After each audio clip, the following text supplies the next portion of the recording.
એકદમ મોટું કેન્દ્ર હતું, એટલે જાત જાતની વિદ્યાઓ ત્યાં શીખવામાં આવતી. બધી ભાષાઓ શીખવામાં આવતી, વ્યાકરણ શીખવામાં આવતું, વેદ વિદ્યાઓ શીખવામાં આવતી, શિલ્પ ને ચિત્રકળાઓ શીખવામાં આવતી, શસ્ત્ર વિદ્યાઓ શીખવામાં આવતી, આયુર્વેદ ને બધું શીખવામાં આવતું. આપણે મોટા મોટી વિદ્યાપીઠોમાંની અત્યારે ક્યાં છે ખબર છે? તક્ષશિલા ખબર નથી ને? એ પાકિસ્તાનમાં ગયું છે, પેશાવર પાસેની જગ્યા છે તક્ષશિલા. તો જીવક ત્યાં ભણવા જવાનો વિચાર કર્યો કે મારે વૈદકનો અભ્યાસ કરવો છે. રાજગુરુના જે મંત્રી હતા અભય નામના, એ એના મિત્ર હતા, એના પાલક પિતા જેવા હતા. એટલે અભયકુમાર ને કહ્યું કે હું ત્યાં ભણવા જાઉં છું. નાનો હતો ત્યારે જ એ પાલક પિતાની જેમ જ અભય અને પાલક પિતાની જેમ જ ઉછેર્યો હતો. અને જીવક ભણવા તક્ષશિલામાં ગયો. એકદમ સારો છોકરો હતો, એકદમ એકાગ્રતાથી ભણ્યો, ધ્યાનથી ભણ્યો, એકદમ કુશળતાથી એને સ્વાધ્યાય કર્યો. એકદમ એની નિરીક્ષણ શક્તિ ને ધારણા શક્તિ તીવ્ર હતી, એની સ્મૃતિ એકદમ સારી હતી. એ બરાબર ધીરે ધીરે ધીરે આયુર્વેદના બધા ગ્રંથો પચાવી પાડ્યા.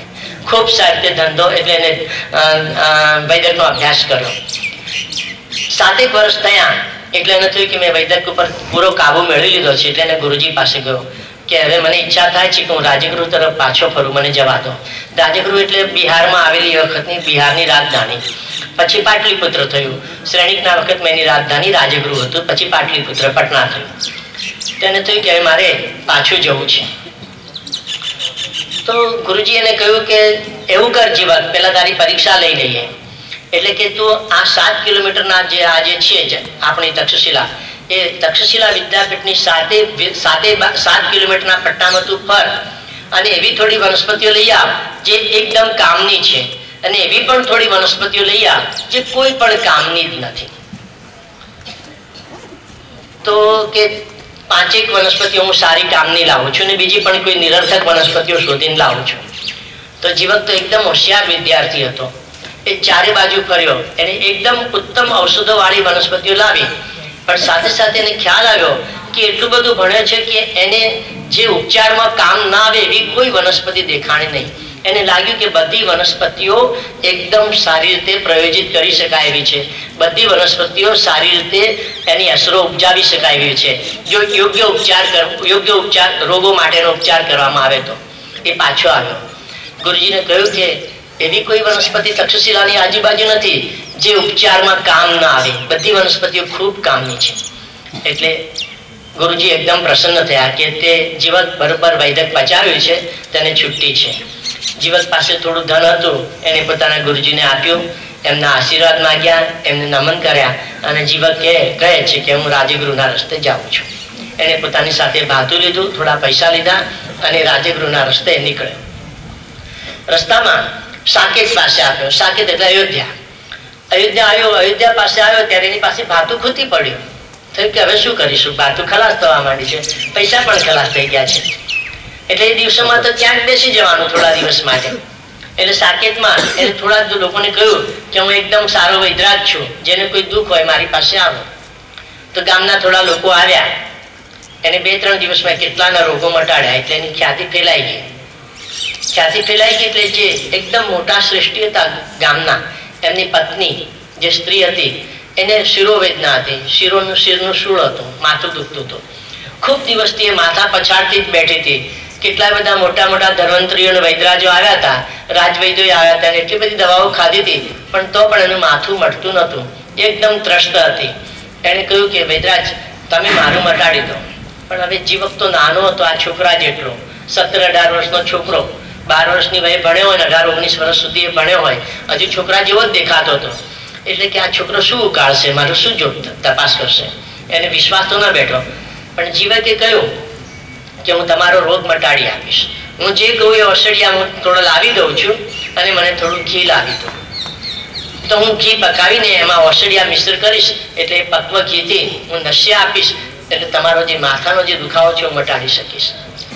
એટલે પેલી જે હતી ગૃહિણી એને કહ્યું કે હા, કે હું આટલું કરું છું. અને એની પાસે જે દવાઓ હતી એ લીધી. એની પાસે જે ઘી હતું સ્ત્રી પાસે, એ ઘી લાવ્યું અને ઘીમાં બધા ઔષધિયા મિશ્ર કર્યા. અને પછી જે દવા બનાવી એનું નશ્ય કર્મ કર્યું. નશ્ય તો નાકમાં ટીપા પાડવાના. નાકમાં ટીપા પાડ્યા એટલે કેટલાય ટીપા મોઢામાંથી બહાર આવ્યા. વમન થયું. નાકમાં તમે ટીપા પાડો એટલે મોઢામાંથી નીકળે ને ઘણી વાર. તો એ સ્ત્રી હતી, એને પોતાની પુત્રવધૂને કહ્યું કે પેલું વાસણ લાવ, આ મારા મોઢામાંથી ઘી પડે છે, હું લઈ લઉં. એટલે જીવકને થાય કે આ સ્ત્રી તો બહુ લોભણી દેખાય છે, નાકમાંથી જે ઘીના ટીપા પડે છે મોઢામાં ગયા છે, મોઢામાંથી એને માટે પણ એ વાસણ મંગાવે છે, તો મને આ પૈસા કેવી રીતે આપશે? મેં તો બહુ કિંમતી ઔષધિઓ આમાં ખર્ચી છે, એટલે આ તો પૈસા તો મને નહીં આપે. જીવકને થયું કે પૈસા મળશે કે નહીં. એને પેલી સ્ત્રીને વાત પણ કરી કે ભાઈ તું આટલું બધું ઘીનો એ કરે છે, આ 2-2 ટીપા 3-3 ટીપા પણ તું સાચવી લે છે, તો મેં તો કિંમતી દવાઓ આમાં કરી છે, તું પૈસા કેવી રીતે આપી શકશે? પેલી બાઈ કે જીવક તું ગૃહિણીની કરકસરની રીતો સમજતો નથી. ગૃહિણી હંમેશા કરકસર કરીને જ જીવતી હોય છે. એ પૂરેપૂરા પૈસા બચાવતી હશે. તને તારી જે રોગ મને મટાડશે તો તને ખૂબ દ્રવ્ય મળશે, એટલે ચિંતા નહીં કરીશ. અને આ તે જોયું છે, એ ભલે જોયું, એ જોવું જરૂરી છે કે ગૃહિણી ઘર કેવી રીતે ચલાવે છે. અને 5-7 દિવસ જીવક એનો ઉપચાર કર્યો. એની શિરોવેદના એકદમ સરસ રીતે મટી ગઈ. પેલી એકદમ પ્રસન્ન થઈ ગૃહિણી.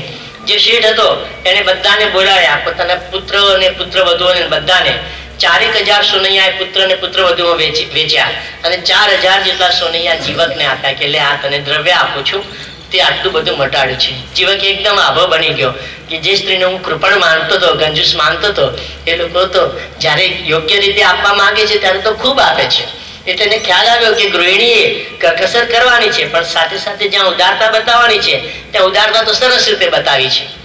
આખું દ્રવ્ય ભેગું કર્યું, ભાતું લીધું, પાછો જીવક રાજગૃહના રસ્તે નીકળી પડ્યો. રાજગૃહમાં આવ્યો તો રાજગૃહના આ વખતે રાજા હતા, મહારાજા શ્રેણીક હતા.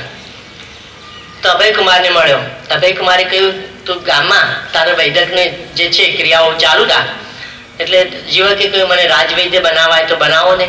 એટલે કે હજુ હમણાં નહીં બનાવાય, હજુ 3 જેટલા રાજવૈદ્યો છે જ, એટલે જો અત્યારે આપણે એમાંથી તને કરીએ તો મહારાજાને સારું નહીં લાગે, એટલે તારો જ્યારે સમય આવશે ત્યારે તને કરી દઈશું. હવે એવું થયું કે મહારાજ શ્રેણીકને ભગંદર ઉપડ્યું. ભગંદર એટલે તમે માનો છો ને ગુદાના માર્ગમાં પરુ થતું હોય છે, એકદમ પીડા થતી હોય છે. એટલી બધી પીડા થાય એટલે પેલી રાણીઓ હસવા માંડી કે રાજાને તો હવે છોકરું જન્મવાનું છે એટલે પીડા થાય છે. રાણી તો હશે જ ને. આમ તો સામાન્ય રીતે ગર્ભાશયમાં દુઃખ થતું હોય ને આપણે હસતા હોઈએ છીએ કે હવે પ્રસવનો ટાઈમ થયો છે, એટલે કહ્યું કે શ્રેણીકને પ્રસવ થવાનો છે, રાજાને પ્રસવ થવાનો છે, એટલે પીડા ઉઠતી છે. તમે સમજી શકો છો આ બધી વાર્તાનું? હા. એટલે રાણીઓ બધી હસતી હતી અને શ્રેણીકને એકદમ પીડા થતી હતી. હવે રાજાને કહ્યું કે